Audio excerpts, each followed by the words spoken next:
오늘은 허리 아픈 사람들을 위한 허리 재활 운동을 알려드릴게요. 이 운동을 따라하시면 여러분의 허리 통증은 3일 안에 완전히 사라질 겁니다. 자, 지금부터 따라해보세요. 라고 말하는 영상들 많이 보셨을 겁니다. 그렇다면 그러한 영상을 따라한 후 나을 확률이 얼마나 될까요? 일단 허리가 아픈 이유는 다양한 이유가 있겠지만 저는 자세와 움직임의 측면에 대해서만 이야기해보겠습니다. 어떤 사람은 허리가 앞으로 구부러져 아픈 경우가 있습니다. 반대로 뒤로 너무 젖혀져서 아픈 경우도 있고요. 어떤 사람은 구부러졌지만 무게중심을 맞추기 위해 구부러진 상태에서 척추 일부가 앞으로 밀려버린 사람도 있습니다.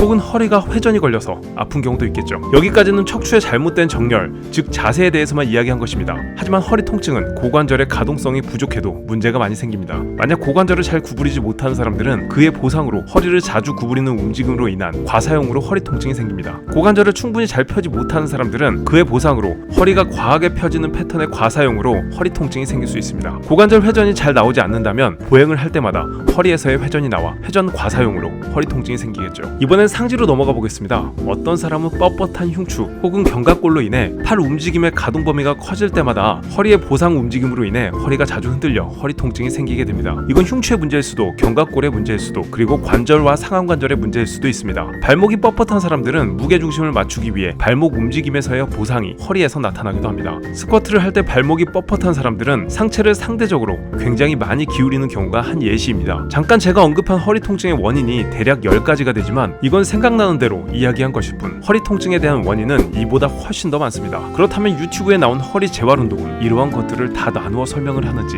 혹시라도 그 수많은 케이스를 아주 심플한 방법으로라도 잘 분류를 해서 설명을 했다면 그걸 시청하는 사람들은 자신의 허리 상태가 어떠한 상태인지 명확하게 인지할 수는 있는지, 정말 만에 하나 그것까지 완벽하게 해결되었다면 통증의 감소를 위한 훈련은 상당히 섬세한 근육들의 움직임이 필요할 텐데 과연 그 영상에서 나오는 운동을 명확하게 따라할 수는 있는지, 만약 이런 전제 조건이 명확해진다면 상대적으로 통증이 줄어들 확률은 올라갈 것입니다. 하지만 그 영상 속 유튜버가 정말 올바른 운동을 가르쳐주고 있는지, 아니면 헛소리만 하는지, 아니면 거기서 자신의 외모를 자랑하고 있는지, 엉덩이를 자랑하고 있는지, 레깅스를 광고하고 있는지는 아무도 알 수가 없죠. 저는 운동 블로그를 5, 6년 정도 운영하며 수많은 글을 써봤고 100개 이상의 유튜브 영상을 만들었지만 지금까지 단 한 번도 어디 아플 때 이런 운동을 해라 라는 식의 글이나 영상을 만든 적은 없습니다. 저는 학사 석사를 둘 다 스포츠학을 전공했지만 그 전공을 해서 그런지 통증, 재활, 교정과 같은 말에 굉장히 조심스러워졌습니다. 게다가 통증이라는 것은 조금은 주관적이기도 합니다. 예를 들면 어떤 사람에게 10의 강도로 죽방을 한 대 날렸는데 어떤 사람은 5 정도의 통증을 느끼는 사람이 있는가 하면 어떤 사람은 20 정도의 통증을 느끼는 사람이 있죠. 즉 같은 근골격계 컨디션을 가졌고 똑같은 구조적인 문제로 통증이 야기되었다 하더라도 현재 그 사람의 환경이나 심리적인 상태에 따라 느껴지는 통증의 차이는 달라지며, 심지어 지금까지 어떠한 삶을 살아왔냐에 따라서 통증이 느껴지는 수치의 차이가 있다는 것입니다. 어쨌든 재활이라는 게 참 어렵습니다. 만성 허리 통증 때문에 몇 년간 병원을 다녀도 낫지 않았다고 하는 사람이 캐틀벨 데드리프트를 몇 번 시켰는데 그 이후로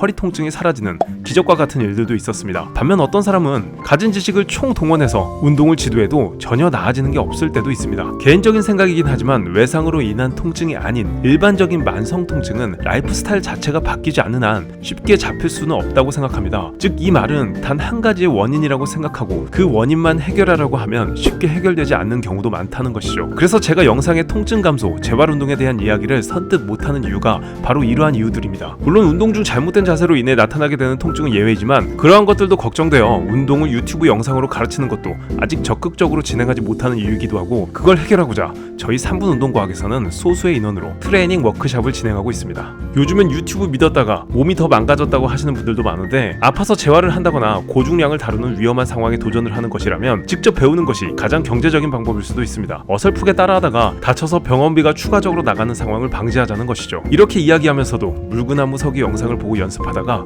손목을 다친 제가 오늘따라 유독 한심해 보이기도 합니다. 3분 운동과학이었습니다.